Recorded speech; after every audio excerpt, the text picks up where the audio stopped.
What's up, everybody? It's your favorite Dragon Slayer's favorite nerd, and today we are looking at the TFC Astaroth from their Satan, which is to say it's their Sinnertwin from their upcoming Abominus. This is on loan to me from Joel W. He has been a trooper. It's killing my wallet to mail this stuff back to him, and to be fair, he's allowed me to keep it until all the combined stuff is out, but I just don't feel right about that. So ultimately, I hope that it's something that people want to look at, because I do. And in order to do so, we got to talk about accessories.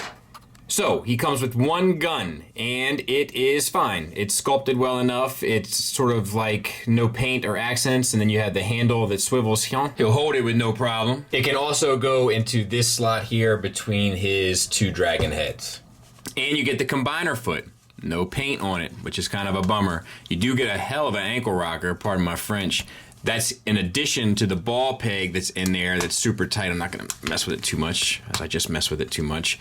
But that'll get you an additional ankle rocker. And you don't get, I guess on the ball joint, you'll get an ankle tilt. I'm not gonna, yeah, you'll get an ankle tilt as long as the kibble doesn't bump into it, you know, or the bulk of the leg. And then you get a toe tilt as well. A pretty impressive toe tilt, to be fair. And it looks great. You know, some paint would have really set this off. It'll slide on to the pieces of the leg by using this groove system. Do yourself a favor, don't do what I do in this instructional video portion, but go ahead and get it out of the way during the phases of the transformation, because you'll see that a lot of it came undone as I went to put it into place. The toe can also come off, and then you can use this peg here as like a shield, which I will show here, and then I will never show again because I think it is silly. It's just my personal preference. I think it looks dumb, but I guess it's a cool feature to have. They didn't have to include it. If you like it, you win, but this is the last time you'll see it on my channel. Let's talk about the figure. So the head is on a ball peg, so you get a fair amount up, a fair amount down, and a swivel, attitude, etc. Light piping, which you know how I feel about it. I'm just not a fan. Paint always looks better. This does work well once illuminated, but I just don't feel like it ever looks as good as paint, especially on a shelf. Silver paint on the face looks great, and I think that's all there is to say about the head, so to speak. You have a waist swivel, no issues there, and thanks to Joe KW who pointed out to me, you have a pretty impressive ab crunch, which is nice. It shows that they're kind of getting with the times a bit in that regard, because it's pretty much become a standard, I believe. How feel you?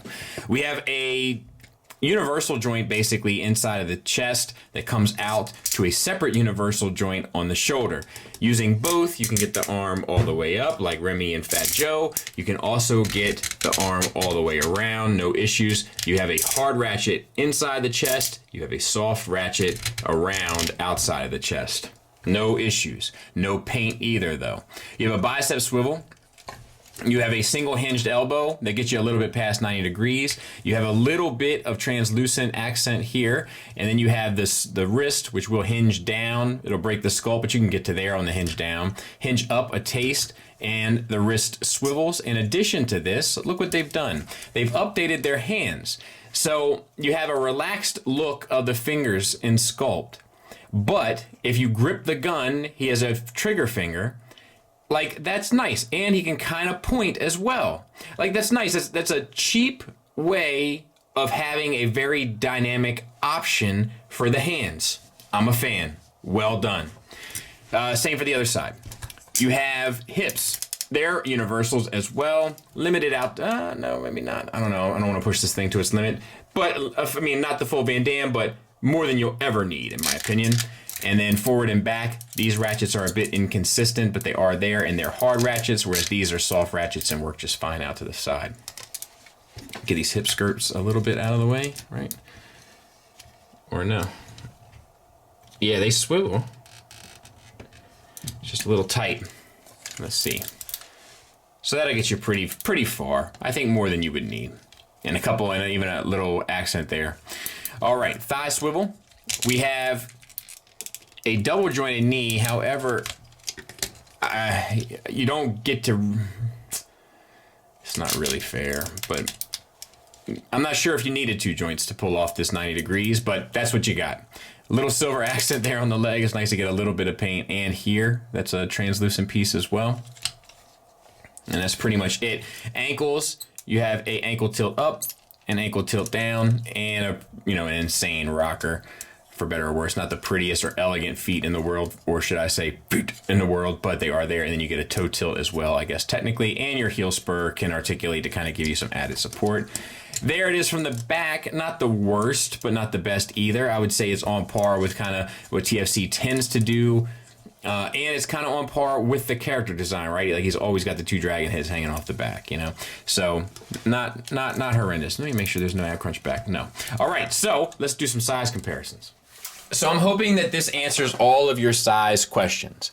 It is the same size as a Masterpiece car, which is to say it's in scale with the X Transbots and Transformation / Generation Toy / Warbotron / whatever. It's also to say it's slightly smaller than the Unique Toys or MMC offerings and significantly smaller than the DX9 offering, which is equal to the Fans Toys offering. So I would say size-wise, it's kind of old school Masterpiece. Styling-wise, definitely more in line with the Chug or perhaps even the Generation Toy Transformation aesthetic. Hope that helps. Let's get him transformed. Arms straight up and then down and then spin at the bicep 180 degrees. Open up the chest flap. This is a spudger. You can get them from Amazon for very cheap. Flip this in, put the chest flap back up. Spin the forearm 180. Take the wrist. You can hinge it back. That'll give you a little bit of leverage to figure out where it breaks, so to speak. Tuck the hand in and then swing this whole bit around and it'll plug in to the top of the shoulder, or the bottom of the shoulder, I guess, rather. You're gonna do that for the other side as well. So spin the forearm 180, wrist, find the break, make sure it's a fist, swing the hand around, and plug into the bottom of the shoulder. Swing the dragon heads around and they will plug in here to there.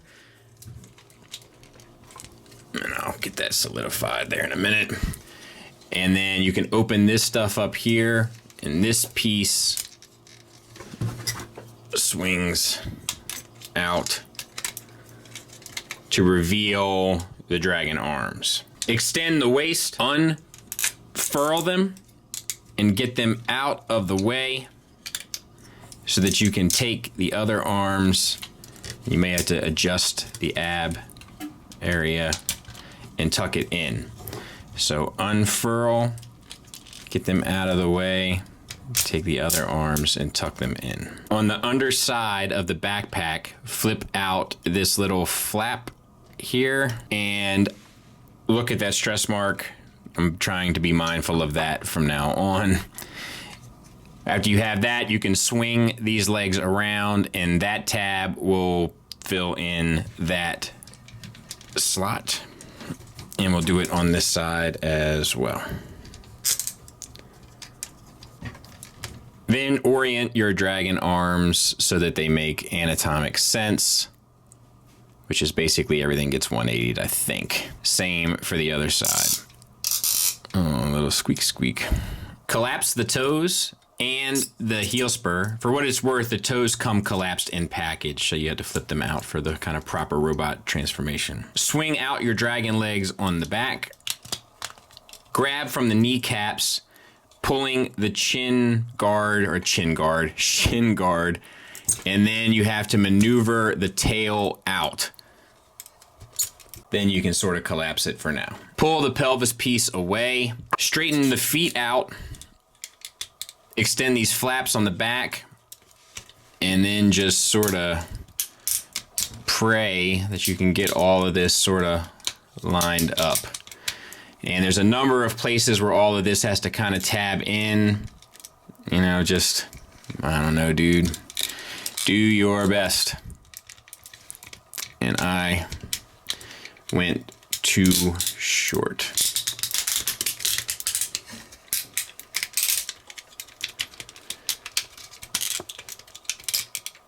So these wrap around. I'm gonna try to get most of this, I think, off camera, but I will mess with it a bit.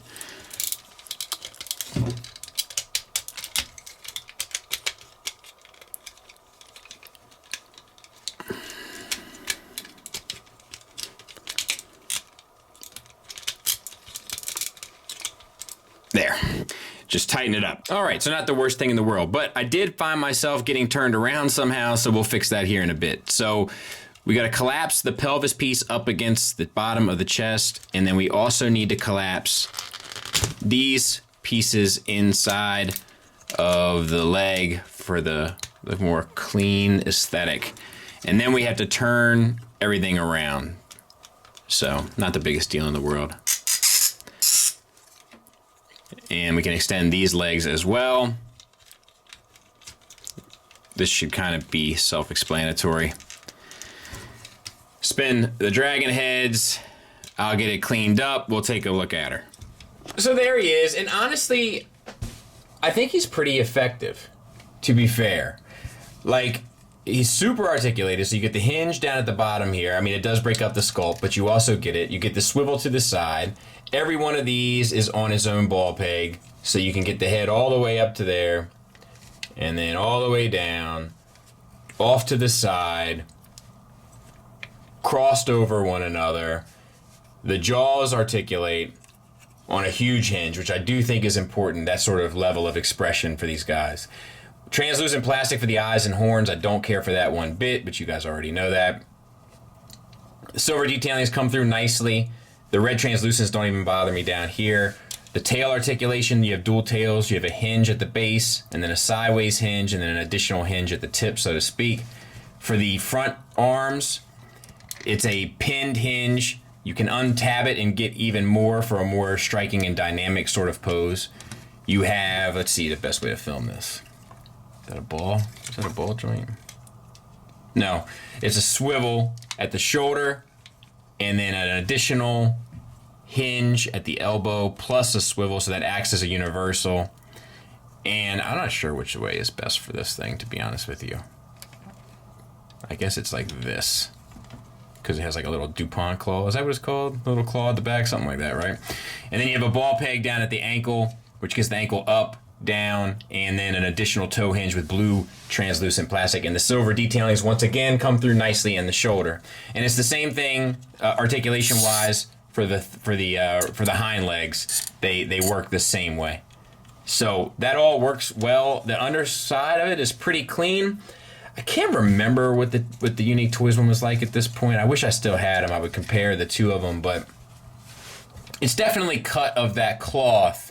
And I'll be honest with you, it doesn't feel like what a masterpiece version of this would feel like. You know, to me, it feels very, chuggish, ruggish to the bone, which isn't a bad thing. I just wonder, I feel like a lot of the kind of chug collectors have gone Power of the Primes or whatever to get their Abominus. So I do wonder what the kind of landscape is in regards to that. But what I don't wonder about is how he looks next to Tiger Tracks. To go to combine mode, lift the tail up here and then maneuver it back inside of the kind of shin guard and then tuck the end of the tail back around to sort of cover down. You then have to collapse the thighs, and in order to do that, you want this little tail bit there to go into that hole in the hip, and then you can sort of just collapse this foot around it, I believe. Same on this side. I turn this around. I'm not exactly sure which way you're supposed to have that. I think it looks better towards the back, but I honestly think it's supposed to be at the front. All right, and then I wonder if I can't get that a little tighter, but I think that's right. Flip out your pelvis piece, disconnect your feet from the back, extend the upper body from the lower body, and then you want to swivel. Actually, let's get some of this stuff open too. So bring the arms out, get the arms out of the way, and that will allow you to swivel a lot easier, and you want that 180. So that it's sitting opposite as it was. You then have to undo the lower leg, unfortunately, because you want these two joints here to sit flush. So it causes you to bring the whole thing out and then back. And then this back again. And it's just, it's just such a small little thing. And then you bring this around and tab it into the back of the leg. So we'll do that again on this side. We're gonna untab we're going to slightly adjust the thigh. Bring it back around. And connect. And then bring this piece back around and connect. And then we're going to tab both of those together. We can now collapse the arms back. Rock this back down so that it's nice and flush against it. Bring down the chest, flip your little piece in here because this is the connector for the knee. You can put that back.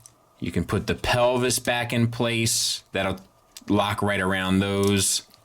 And then on this side, we're just connecting these two open ports there into those two tabs on the area that forms like the ab crunch. Then bring your dragon arms around to the back, and the claw will peg into this triangular tab there on the thigh. And you're gonna do that for both sides. And then flip your dragon heads down and collapse them up against the knee pads. I'll get it cleaned up. We'll take a look. So there it is. And I mean, it's relatively fine. It's clean. It's fairly clean and stuff. It's not like, you know, unsightly or anything, but I don't know, man. It feels very antiquated to me in terms of the approach. That's, of course, kind of subjective, but also not really. But it is very secure to the ankle joint connection, so it has that going for it for sure. And I'll give you a size comparison of them next to Breakdown from Generation Toyo Transformation, so about that same size, so that I give you an idea. It'll definitely be in line with kind of their Poseidon and more recent TFC stuff. Let's talk about the negative. So the number one negative that I feel like it has to be pointed out is this feels like third party from 3 years ago. It doesn't feel like what's going on right now. Does that make sense? And that's why it feels antiquated. Like it's from another time. Like it was caught in a time machine and we're just now getting it. It doesn't feel like it's up to the same standard as most third party releases today. The other big issue is the amount of stress marks I've found on this thing. TFC has never really been known for their quality, of build anyway, and it makes me extremely nervous to consider what might lay in the future for this guy with continued use and transformation. In fact, I'm going to refuse to ever transform this guy again. Hopefully Joel will send this back to me when all of them are out in order to look at the combine mode, but I'm going to ask that they all come in combine mode configuration because I don't want any parts of any problems. There's another one. Hopefully it'll focus. Inside is where the joint is to the ankle of the foot. It's right there. Focus. There it is.